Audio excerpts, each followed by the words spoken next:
ऐसे सैकड़ों लोग हैं जिन्हें लगता है कि उन पर भूत प्रेत का साया है। ऐसा एक विज्ञान है जिसके इस्तेमाल से कोई व्यक्ति किसी को नुकसान पहुंचाने के लिए ऊर्जाओं का नकारात्मक उपयोग कर सकता है। एक कोबरा का भी ऐसे जीव पर एक तरह का प्रभाव होता है, क्योंकि वो अपनी सांस को लंबे समय तक रोक कर रखता है। शरीर को हल्के में मत लीजिए, ये कोई छोटी कैद नहीं है।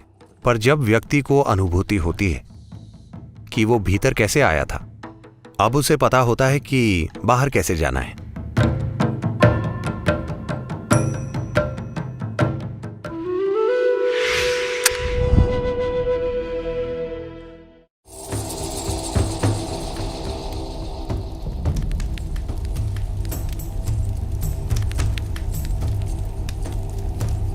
जिस जीव का शरीर छूट चुका है उसका मन समझदार नहीं होता, वो अपनी आदतों के हिसाब से चलता है।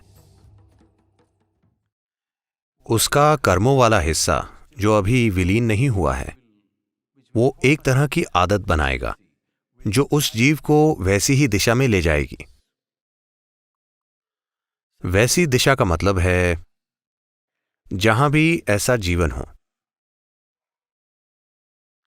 जो बहुत कम सांस लेता हो।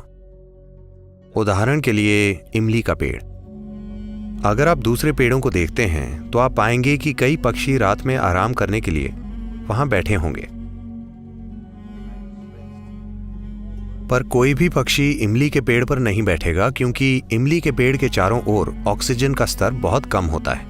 वो जीव एक योगी की दिशा में भी बढ़ सकता है जिसकी अपनी सांसों पर एक तरह की महारत है, क्योंकि वो दूसरों जितनी सांसें नहीं ले रहा।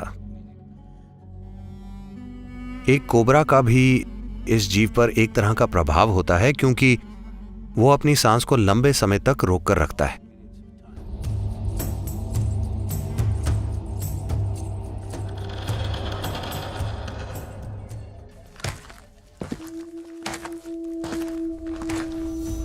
ऐसे सैकड़ों लोग हैं जिन्हें लगता है कि उन पर भूतों का साया है। ऐसा एक विज्ञान है, कोई व्यक्ति किसी दूसरे को नुकसान पहुंचाने के लिए ऊर्जाओं का नकारात्मक रूप से इस्तेमाल कर सकता है। आजकल ये काफी कम हो गया है, बहुत ही कम। पर अगर आप देश के कुछ खास इलाकों में रहते हैं तो वहां ये काफी होता है। अगर आप ऐसे प्रभाव में आए हैं तो आप आकर ध्यान लिंग के दायरे में बैठिए।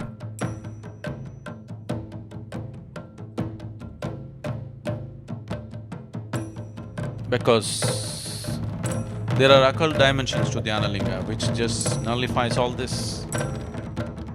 क्योंकि ध्यानलिंग में तंत्र विद्या से संबंधित आयाम हैं जो इन चीजों का असर खत्म कर देते हैं। पूर्णिमा या अमावस्या पर जब आप चीजों को अच्छे से ग्रहण कर पाते हैं, तब बस एक दिन वहां जाकर बैठिए, ऐसी चीजों का असर खत्म हो जाएगा।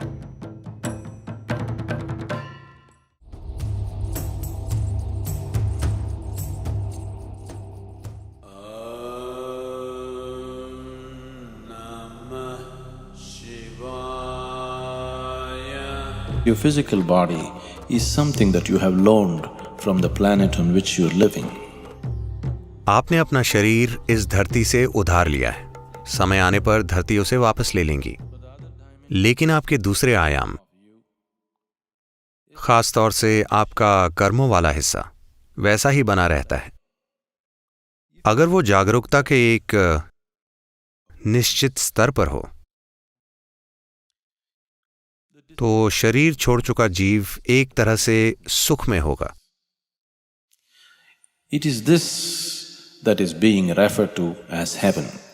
इसी को स्वर्ग कहा जाता है, क्योंकि उन्होंने अपने भौतिक शरीर को जागरूकता की अवस्था में छोड़ा है, तो वे एक समय तक उस मधुरता का आनंद लेते हैं, एक छुट्टी की तरह, इससे पहले कि वे दूसरा भौतिक शरीर धारण करें।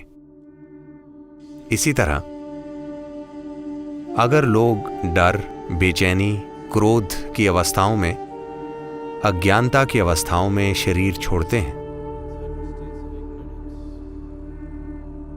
तो कार्मिक शरीर खुद ही एक तरह की अप्रियता धारण कर लेता है। इसी परेशानी की स्थिति को हम नर्क कहते हैं।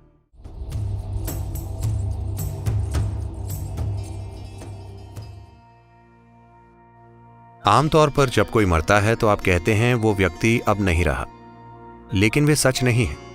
अब वो वैसा नहीं है जैसा आप उसका अनुभव करते थे, पर अभी भी कई दूसरे तरीकों से वो मौजूद है। शरीर को हल्के में मत लीजिए, ये कोई छोटी कैद नहीं है। जब तक आप इसे तोड़ नहीं देते आप इसे छोड़ नहीं सकते, है ना? पर जब व्यक्ति जान जाता है कि वो अंदर कैसे आया था, तो अब वो बाहर निकलना जान जाता है। अगर कोई व्यक्ति सचेतन रूप से शरीर को कोई भी नुकसान पहुंचाए बिना उसे छोड़ता है, जैसे आप अपने कपड़े उतारते हैं, अगर आप अपने शरीर को पूरी चेतना में छोड़ते हैं, तब हम कहते हैं कि ये महासमाधि है। जब कोई व्यक्ति इस तरह जाता है तो यही अंत है। अब वो सच में नहीं रहा।